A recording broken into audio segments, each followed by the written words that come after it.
যে একটা জমিদারি কলেজিয়াম প্রথা, যার ফলে এই ধরনের হিন্দুত্ববাদী এই ধরনের সাম্প্রদায়িক বিচারপতি তৈরি হয়, সেইটা অত্যন্ত লজ্জাজনক ভারতবর্ষের ক্ষেত্রে।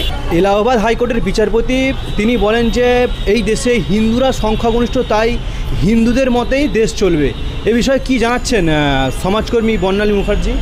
ও যে বিচার ব্যবস্থায় আমরা দেখতে পাই যে রঞ্জন গগৈ শুধুমাত্র একটা পদের লোভে বাবরি মসজিদ ভাঙা থেকে কেন্দ্র করে এই রাম মন্দির গঠনের রায়টা দিলেন, সেই বিচার ব্যবস্থায় যে এই ধরনের বিচারপতি হচ্ছে এটা স্বাভাবিক। বিচার ব্যবস্থায় এই যে একটা জমিদারি কলেজিয়াম প্রথা, যার ফলে এই ধরনের হিন্দুত্ববাদী এই ধরনের সাম্প্রদায়িক বিচারপতি তৈরি হয়, সেইটা অত্যন্ত লজ্জাজনক ভারতবর্ষের ক্ষেত্রে।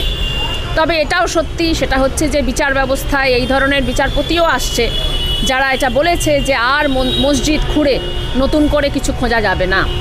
ফলত বিজেপি চেষ্টা করছে বিচার ব্যবস্থাটাকে করায়ত্ত করার, আবার বিচার ব্যবস্থার মধ্যেই অনেকে থাকছেন যারা কিন্তু এর বিরুদ্ধে রায় দিচ্ছেন, অর্থাৎ আদালতের যেটা করার কথা সেটা করছে।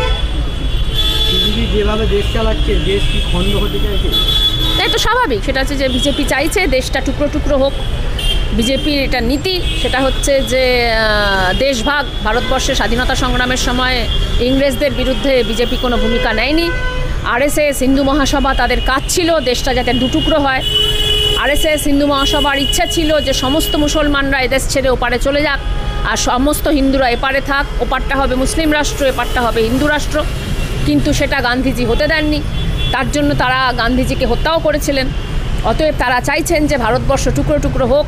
যত টুকরো টুকরো হবে তত গৃহযুদ্ধ হবে, তত যুদ্ধ হবে, তত হাঙ্গামা হবে, তত অস্ত্র ব্যবসা হবে।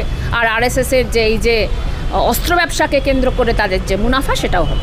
সুপ্রিম কোর্ট থেকে রায় দিয়েছে যে আর কোনো ধর্মস্থান সমীক্ষা হবে না, এটা কি চোখে দেখছেন? এটা খুব স্বাভাবিক। এই রায়টা আগেই হওয়া উচিত ছিল, সুপ্রিম কোর্টের বলা উচিত ছিল এটা অনেক দিন আগে। যে যখন দেখা যাচ্ছে সুপ্রিম কোর্ট বলছে যে না, বিশ্বাসের ভিত্তিতে আমরা রাম মন্দিরের পক্ষে রায় দিচ্ছি, সেটা অত্যন্ত লজ্জাজনক। এই রায়টা আগেই হওয়ার কথা ছিল, কারণ মসজিদ খুললে কিছু একটা পাওয়া যাবে, মন্দির খুললে আবার দেখা যাবে সেখানে তার তলায় বৌদ্ধ স্তূপ পাওয়া যাচ্ছে। অতএব এই খোঁড়াখুঁড়ি তো একটা ধর্মনিরপেক্ষ দেশে চলতে পারে না, এটা তো ইতিহাসের শিক্ষা নয়। অতএব এই যে রায়টা দিচ্ছে এটা একটা স্বাভাবিক রায়। এর জন্য অবশ্যই আমরা বলছি যে আপনারা ঠিক রায় দিয়েছেন। আবার এটাও বলছি যে বিচার ব্যবস্থার মধ্যে রঞ্জন গগৈরা রয়েছেন, যার ফলে এই ধরনের নোংরা রায়ও আসছে।